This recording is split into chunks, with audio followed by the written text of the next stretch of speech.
नमस्कार। आप सभी का बायजूस आईएएस हिंदी में बहुत स्वागत है। स्टूडेंट्स, आज की इस क्लास में हम लोग 22 अप्रैल 2021 को द हिंदू समाचार पत्र में प्रकाशित प्रमुख समाचारों और आलेखों का विश्लेषण करेंगे। ये क्लास सिविल सेवा, प्रारंभिक परीक्षा और मुख्य परीक्षा दोनों के लिए ही लाभदायक रहने वाली है। आइए स्टूडेंट्स, देखते हैं हम किन किन विषयों को यहां पर देखने वाले हैं। देखिए, पहला विषय हमारा होगा पुलिस सुधारों की आवश्यकता, विशेष रूप से उच्च पदों पर। इसके बाद हरित हाइड्रोजन और राष्ट्रीय हाइड्रोजन ऊर्जा मिशन से संबंधित कुछ नवीन बिंदुओं पर हम लोग ध्यान देंगे। इसके बाद नई वैश्विक व्यवस्था के जो संकेत मिल रहे हैं, इसमें कुछ नवीन डेवलपमेंट हुए हैं, उनकी बात करेंगे। फिर इसके बाद में अमेरिका से एक न्यूज आई नस्लीय न्याय के संदर्भ में, हम जरा उसकी बात करेंगे। और अंत में मुख्य परीक्षा अभ्यास प्रश्न और उत्तरों की रूपरेखा क्या होनी चाहिए, इस पर बात करेंगे। क्लास का पूरा फायदा उठाने के लिए अंत तक मेरे साथ बने रहिए। देखिए स्टूडेंट्स, पहला समाचार हमने पेज संख्या 6 से लिया है। GS3 इंटरनल सिक्योरिटी के साथ में इसको हम लोग जोड़ सकते हैं। समाचार है strengthening the process of choosing the police chief. अब देखिए जरा यहां पर, दरअसल एक समाचार हम सब ने देखा कि मुंबई पुलिस कमिश्नर के पद से परमवीर सिंह को हटाया गया था। अब यहां पर इस तरफ ध्यान खींचा जा रहा है कि पुलिस प्रमुख को चुनने की प्रक्रिया को मजबूत करने की आवश्यकता है और इसमें पारदर्शिता की आवश्यकता है और इसमें जो अन्य हितधारक हैं उनकी सलाह पर भी ध्यान देना चाहिए। केवल सरकार की वैध भूमिका तक ही सीमित नहीं होना चाहिए।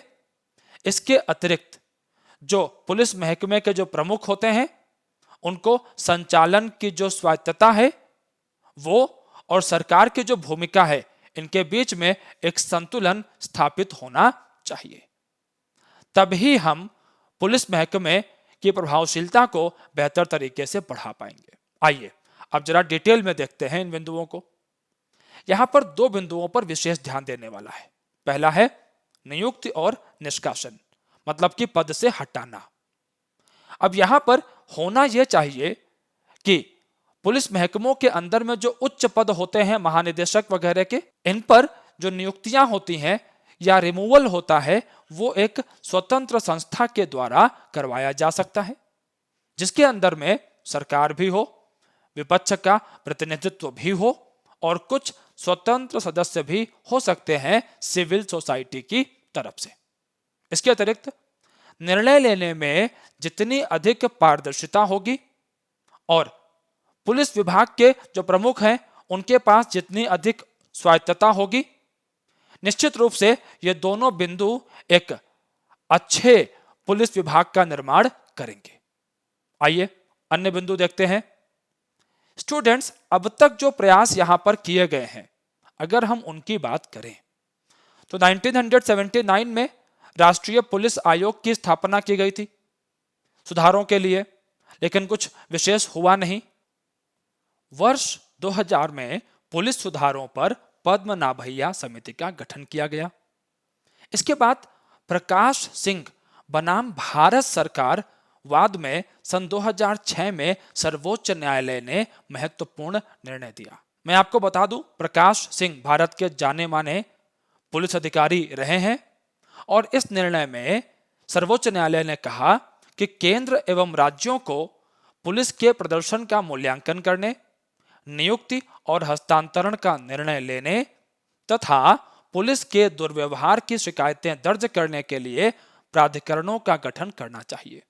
इसके अलावा यह बात भी कही गई कि जो मुख्य पुलिस अधिकारी होते हैं उन्हें सेवा की न्यूनतम अवधि दी जाए ताकि वो अपने महकमे के अंदर में ठीक से काम कर सकें और सुधारों पर ध्यान केंद्रित कर सकें। इसके अतिरिक्त यहां पर राज्य पुलिस बोर्ड या राज्य सुरक्षा आयोग को भी मजबूत करने की आवश्यकता है, जिसके अंदर में सरकार, विपक्ष और सिविल सोसाइटी के लोगों का प्रतिनिधित्व होगा। अब यहां पर एक अन्य बिंदु भी आता है कि उच्च पदों पर नियुक्तियां करते समय यूपीएससी या जो राज्य सुरक्षा आयोग है, इनके माध्यम से उम्मीदवारों की सेवा का रिकॉर्ड क्या है, उनके अनुभव क्या है, किन किन क्षेत्रों में काम किया है, लगभग 10 वर्षों के रिकॉर्ड का मूल्यांकन जरूर करना चाहिए। यहां पर एक वाद आप लोग अच्छे से याद रखेंगे, मुख्य परीक्षा की लेखन में बहुत हेल्प करेगा आपकी। टीपी सेन कुमार बनाम यूनियन ऑफ इंडिया 2017 मामले में रिमूवल या निष्कासन के संदर्भ में कोर्ट के द्वारा कहा गया कि सरकार मनमर्जी से किसी को जो है हटा नहीं सकती है, केवल वही उसकी इच्छा प्रबल यहां पर नहीं मानी जाएगी। और निश्चित रूप से यह बहुत महत्वपूर्ण बिंदु है, जिसके माध्यम से यहां पर सरकार के मनमाने रवैये पर एक किस्म का अंकुश स्थापित करने का प्रयास किया गया। अब यहां पर स्टूडेंट्स एक केस स्टडी आप लोग ध्यान से देखें। यूनाइटेड किंगडम का उदाहरण लेकर के बताया गया है कि पुलिस सुधार और सामाजिक उत्तरदायित्व अधिनियम 2011 लाया गया यूके के अंदर में।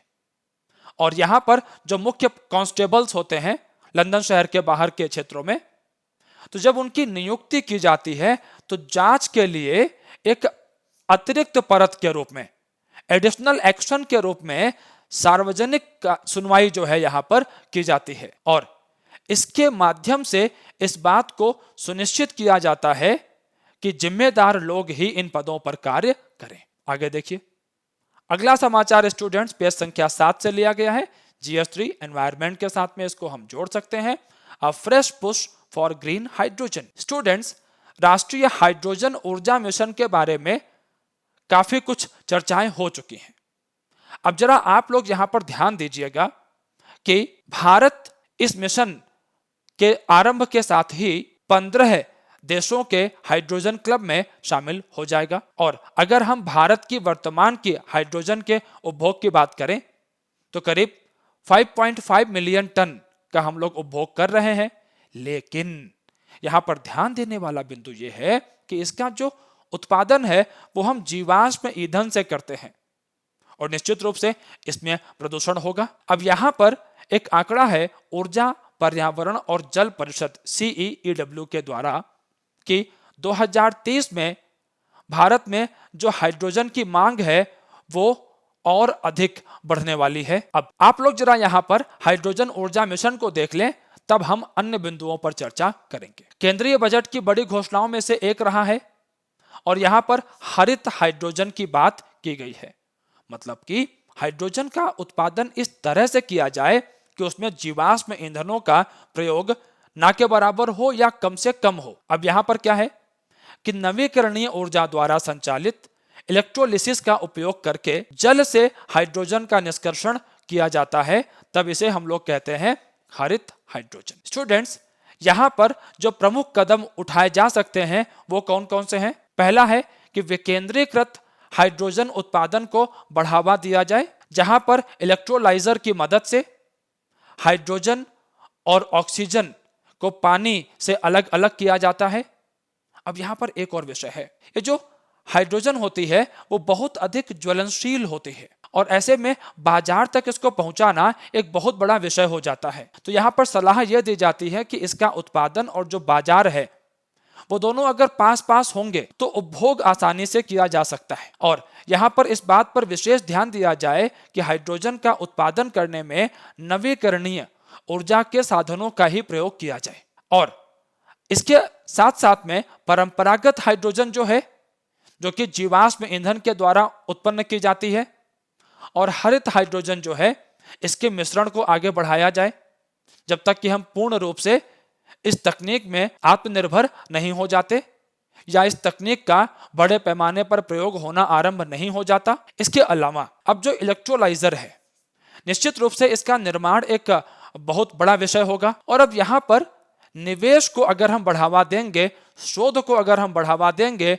तो सस्ती कीमत पर इलेक्ट्रोलाइजर का निर्माण होना आरंभ होगा और निश्चित रूप से इससे निजी और सरकारी क्षेत्र का जो निवेश है उसको आगे लाना पड़ेगा। इसके साथ साथ में हमें यहां पर शोध को भी बढ़ावा देना चाहिए, DRDO के माध्यम से, CSIR के माध्यम से और बार्क के माध्यम से। अगला समाचार पेज संख्या 7 से लिया गया है।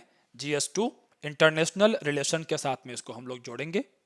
समाचार है data and a new global order. दरअसल वैश्विक व्यवस्था के संदर्भ में तो काफी चर्चाएं हुई हैं, लेकिन इस समाचार के अंदर में हम विशेष रूप से बात करेंगे डिजिटल दुनिया की।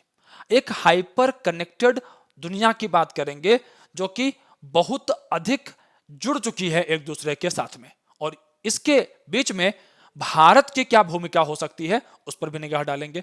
आइए देखते हैं। देखिए, नई वैश्विक व्यवस्था के संकेत तो निश्चित रूप से हम सभी को दिखाई ही पड़ रहे हैं, और वैश्विक संतुलन की अगर हम लोग बात करें तो ये अब अटलांटिक से इंडो पैसिफिक की तरफ शिफ्ट होता हुआ दिखाई पड़ रहा है, और निश्चित रूप से ये भारत के लिए एक बड़ा रणनीतिक सवाल लेकर के आता है। इसके साथ साथ में कुछ अतीत की बातें हैं। एक दौर था औद्योगिक क्रांति का, जब यूरोप के अंदर में उत्पादन बहुत तेजी से बढ़ा, विकास की गतिविधियां बढ़ी, और ऐसे में एशिया को बहुत नुकसान उठाने पड़े।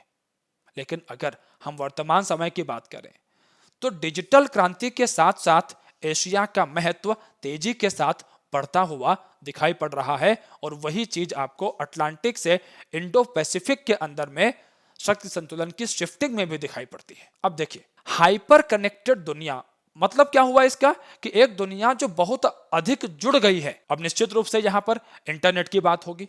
अब यहां पर कुछ विषय बड़े ध्यान देने लायक हैं, जैसे साइबर सुरक्षा राष्ट्रीय सुरक्षा का एक अभिन्न हिस्सा बन चुका है। इसके साथ साथ घरेलू नीति और विदेश नीति के बीच का अंतर लगातार धुंधला होता चला गया, और अब यहां पर डेटा स्ट्रीम जो है वो वैश्विक व्यापार और देशों की आर्थिक और राष्ट्रीय शक्ति के केंद्र में हमको दिखाई पड़ रही है। स्टूडेंट्स, अब यहां पर data stream, data mining, data का इस्तेमाल, इनसे संबंधित जो लगातार शोध हो रहे हैं, नवाचार हो रहे हैं, इन सब के अंदर में चीन बहुत तेजी से आगे निकल गया है।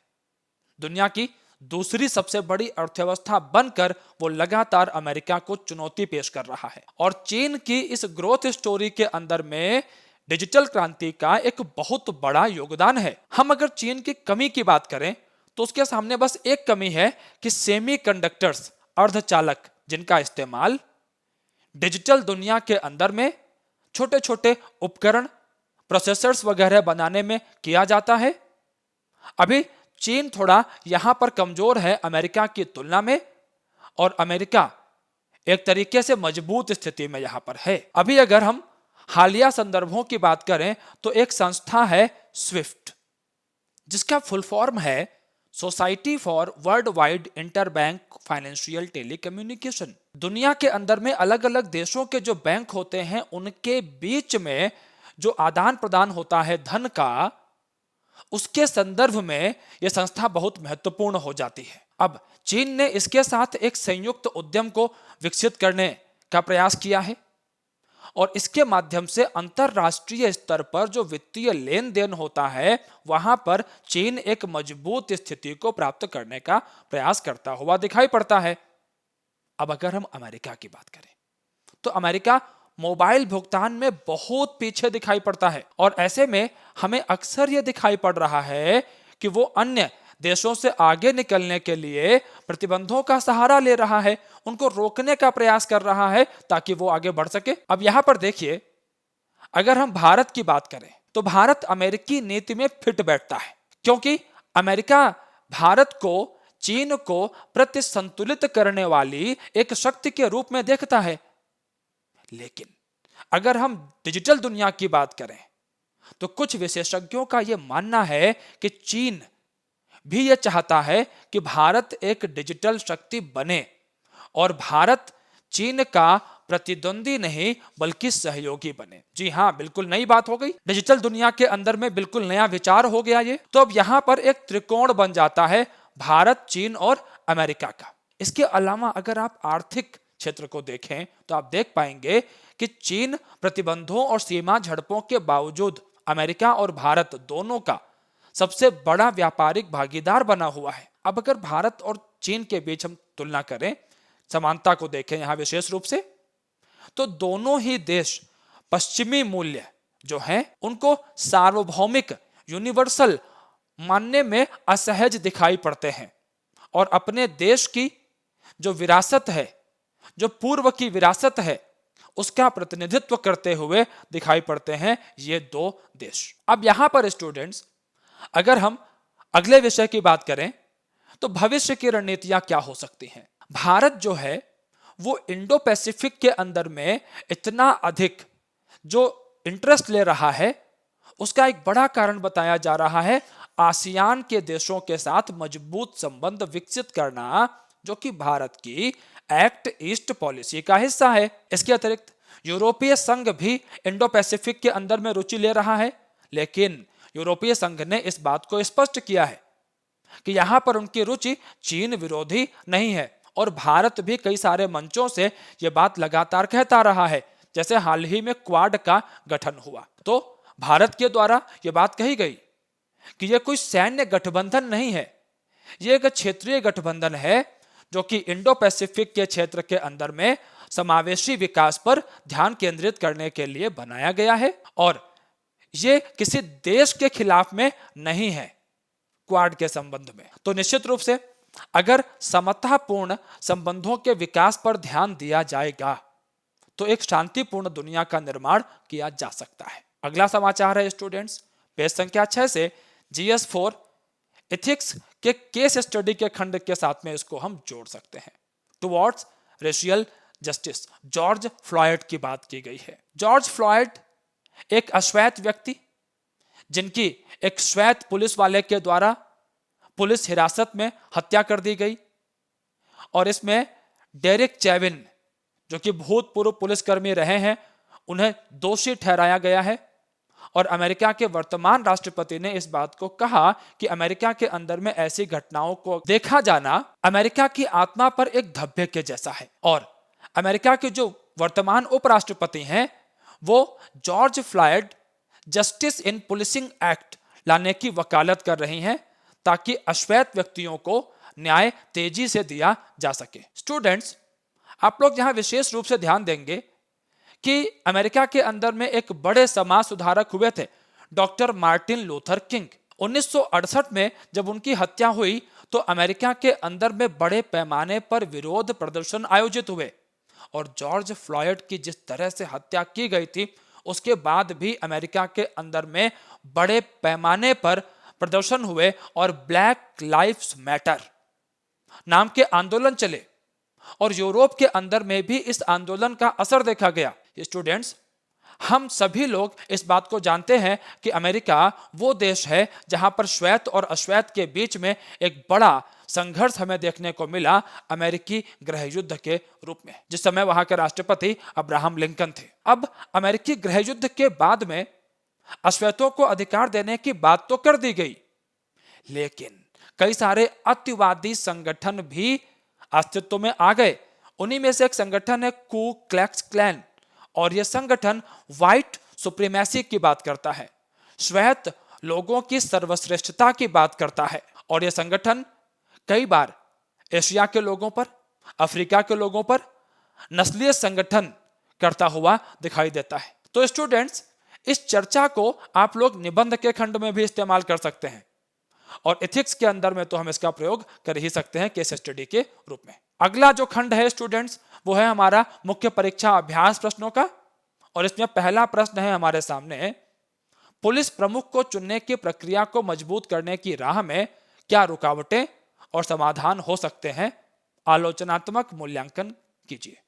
250 शब्द 15 अंक। अब देखिए जरा स्टूडेंट्स आप लोग कि रुकावटें यहां पर क्या है, ये पहला कीवर्ड है और फिर है समाधान और यहां पर आलोचनात्मक, मतलब कि थोड़ा विपक्ष का जो पक्ष है वो मजबूत होगा। यहां पर देखिए, आप जब भूमिका इसकी लिखेंगे सबसे पहले पुलिस सुधारों का परिचय, इनसे आशय क्या है उसकी बात करें। फिर यहां पर जरूरत की बात होगी। अब जरूरत के अंदर में आप लोग बताएंगे कि किस प्रकार से समय बदल रहा है और जो हमारी पुलिस प्रणाली है उसको समय के अनुसार बदलने की आवश्यकता है। इसके अतिरिक्त पुलिस सुधार उच्च स्तर पर सबसे पहले होने चाहिए और जब ये उच्च स्तर पर सबसे पहले होंगे तो निश्चित रूप से निचले स्तर पर भी इनका एक सकारात्मक असर देखने को मिलेगा। फिर इसके बाद अतीत में जो प्रयास हुए हैं, जो मैंने आपको बताया, राष्ट्रीय पुलिस आयोग के बारे में, पद्मनाभैया समिति के बारे में, प्रकाश सिंह केस के बारे में, उनको बता देंगे। इसके अलावा यहाँ पर किस प्रकार से सिविल सोसाइटी, सरकार और विपक्ष भूमिकाओं का निर्वहन कर सकते हैं, उसको बता देंगे।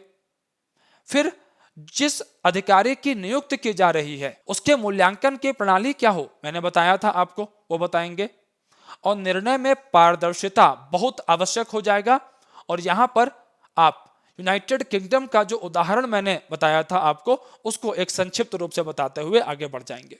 और निष्कर्ष रूप में सरकार और सिविल समाज का जो महत्व है उसके बीच में एक संतुलन स्थापित रहे और साथ में विपक्ष की भूमिका भी बनी रहे। तो इस तरीके से एक अच्छा उत्तर आप लोगों का बन जाएगा।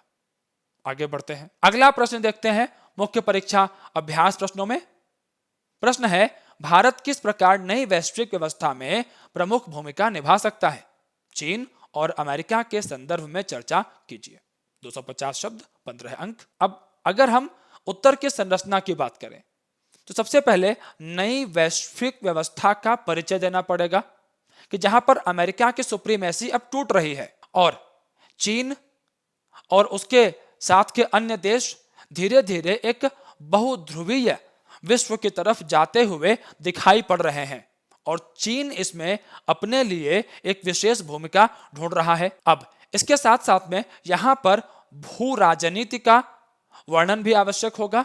फिर डिजिटल क्रांति ने किस तरह से नई वैश्विक व्यवस्था को बनाने को प्रोत्साहित किया है, उसके महत्व को भी आप लोग यहां पर लिखेंगे। जो मैंने पॉइंट्स आप लोगों को बताए थे, कहां पर चीन डोमिनेट कर रहा है, कहां अमेरिका डोमिनेट कर रहा है, सेमीकंडक्टर्स वगैरह हो गया, बैंकिंग की दुनिया हो गई, ये सब। और फिर चीन, अमेरिका और भारत का जो एक त्रिकोण बन रहा है, जहां पर भारत के व्यापारिक संबंध चीन और अमेरिका दोनों के साथ में है और ऐसा ही चीन के साथ में भी है। भले सीमा पर तनाव है, कुछ अन्य मुद्दों पर भी तनाव है, लेकिन ये जो आर्थिक क्षेत्र है ये बिल्कुल एक नई तस्वीर पेश करता हुआ दिखाई पड़ता है। थोड़ा सा क्वाड का वर्णन भी कर देंगे आप लोग। इसके अतिरिक्त यूरोपीय संघ की जो नीतियां हैं इंडो पैसिफिक को लेकर के, उसको जोड़ देंगे। और निष्कर्ष में इंडो पैसिफिक का भारत के लिए क्या महत्व है, मतलब यह है कि भारत इंडो पैसिफिक के अंदर में जो रुचि ले रहा है वो कोई सैन्य रुचि नहीं है, कम से कम अभी तो यही दिखाई पड़ रहा है। और हम निश्चित रूप से जो सांस्कृतिक संबंध हैं, जो व्यापारिक संबंध हैं, उनको मजबूत करने के लिए, उन क्षेत्रों में लाभ उठाने के लिए यहां पर विशेष रुचि दिखा रहे हैं। स्टूडेंट्स, मैं आशा करता हूं आज का वीडियो आप लोगों को पसंद आया होगा। वीडियो को लाइक और शेयर करना बिल्कुल भी मत भूलिएगा। चैनल को सब्सक्राइब कर लेंगे, बेल आइकन को प्रेस कर लेंगे तो सारे नोटिफिकेशंस आपको समय से मिल जाएंगे। अपना बहुत ध्यान रखिए। आप लोगों से मुलाकात होगी अगली क्लास में। वीडियो को देखने के लिए आप सभी का शुक्रिया।